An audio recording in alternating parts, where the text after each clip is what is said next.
5 نمازوں سے اگر کسی سے زیادہ نماز قضا ہو تو اس کے لیے کیا حکم ہے؟ اگر کسی شخص سے 5 نمازوں سے کم نماز قضا ہو اس کے لیے تو حکم یہ ہے، مثال کے طور پر صبح کی نماز اگر کسی نے قضا کی تو ظہر کی نماز سے پہلے اس کو قضا کرنی چاہیے، ادا کرنی چاہیے۔ اگر ظہر کی قضا ہو گئی تو عصر سے پہلے ادا کرنی چاہیے۔ اگر خدا نخواستہ ایک بندہ ایسا ہے میرے بھائیو، بالکل اس نے نمازیں پڑھی نہیں ہے، 10 دن نہیں پڑھی، سال نہیں پڑھی، 5 سال نہیں پڑھی، تو اس کے لیے کیا حکم ہے؟ پہلے ایک مسئلہ ہے میرے بھائیو، دیکھو پیغمبر علیہ السلام کی روایت ہے کہ قیامت کے دن سب سے پہلے نماز کی حساب کی جاتی ہے۔ اگر انسان کی نماز اچھی اور پوری نکل آئی باقی اعمال بھی اس کی پورے ہو جائیں گے۔ اگر نماز میں خدا نخواستہ کمی بیشی تھی تو باقی اعمال بھی خطرے میں بن جائیں گے۔ تو اس لیے میرے بھائیو، ہر بندے کو چاہیے کہ نماز کسی بھی وقت نہ چھوڑے۔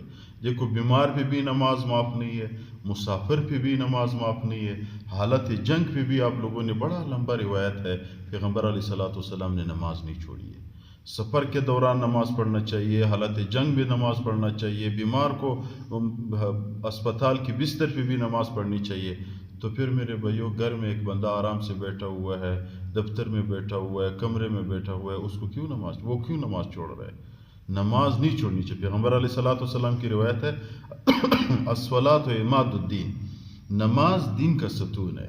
جس چھت کی ستون نہ ہو وہ چھت گر جاتا ہے۔ جیسا دین چھت کے لیے ستون ضروری ہے اسی طرح دین کے لیے نماز ضروری ہے۔ ایک بندہ باقی سب اعمال کرتے ہیں لیکن نماز نہیں پڑھتے، پھر بھی اس کے اعمال میں کمی ہے، تو نماز نہیں قضا کرنی چاہیے۔ پھر بھی خدا نخواستہ ایک بندہ ہے میرے بھائیو، 5 سال اس نے نمازیں نہیں پڑھی ہے، تو اس کے لیے کیا حکم ہے؟ وہ کیا کرے؟ کیا وہ صدقہ دے، نماز معاف ہو جائیں گے؟ یا کیا وہ حج پہ جائے؟ یا کیا وہ جو خطبۃ الوداع آخری جمعے والا رمضان کے آخری جمعہ ہے اس پہ نفلیں پڑھے، جو مخصوص نفلوں کا طریقہ ہے، اس کی تمام گناہ نماز کے کفارہ ہو جاتا ہے؟ یا کوئی بعض لوگ کہتے ہیں 4 رکعت نفل پڑھے، اتنی صورت اس میں پڑھے، اتنے پڑھے، نمازوں کی قضا پوری ہو جاتی ہے؟ کوئی ایسا مسئلہ نہیں ہے۔ مسئلہ یہ ہے میرے بھائیو، تمام فتاوی ہندیہ، کفایت المفتی، فتاوی عالمگیری، تمام کتابوں میں مذکور ہے، پیغمبر علیہ السلام کی روایات بھی موجود ہے کہ کبھی انسان کو نماز معاف نہیں ہے۔ خدا نخواستہ اگر کسی سے 5 سال نمازیں قضا ہوئی، اس کو پتہ ہی نہیں ہے کہ یار میں نے کتنی نمازیں قضا کی ہے، تو صدقے پہ اس کی کفارہ نہیں ہوتی، حج پہ اس کی کفارہ نہیں ہوتی۔ حج اپنی جگہ پہ فرض ہے، نماز کے لیے اس کا حکم یہ ہے کہ وہ ہر وقت کی نماز کی قضا کر لے۔ مثال کے طور پر صبح کی نماز قضا ہو گئی ہے، وہ اندازہ لگا لے 5 سال کی کتنی نمازیں ہیں، تو وہ 5 سال کی نمازوں کی قضا کر لے۔ حج پہ اس کا ذمہ بری نہیں ہے، صدقے پہ اس کا ذمہ بری نہیں ہے۔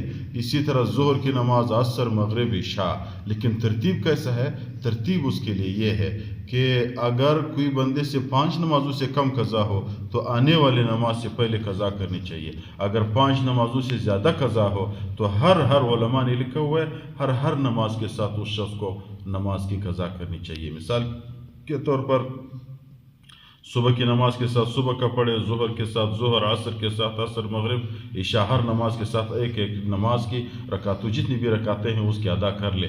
لیکن ایک مسئلہ ہے، صبح کے بعد اور عصر کے بعد اس کو کیا کرنی چاہیے؟ عصر سے پہلے نماز کی قضا کرنی چاہیے۔ اور یہ بھی علماء نے لکھا ہوا ہے کہ صبح کی نماز کے بعد طلوع فجر سے پہلے نفل نماز ممنوع ہے، قضا نماز بندہ پڑھ سکتا ہے۔ اسی طرح عصر کی نماز کے بعد غروب آفتاب تک نفل نماز ممنوع ہے، بندہ قضا نماز پڑھ سکتا ہے۔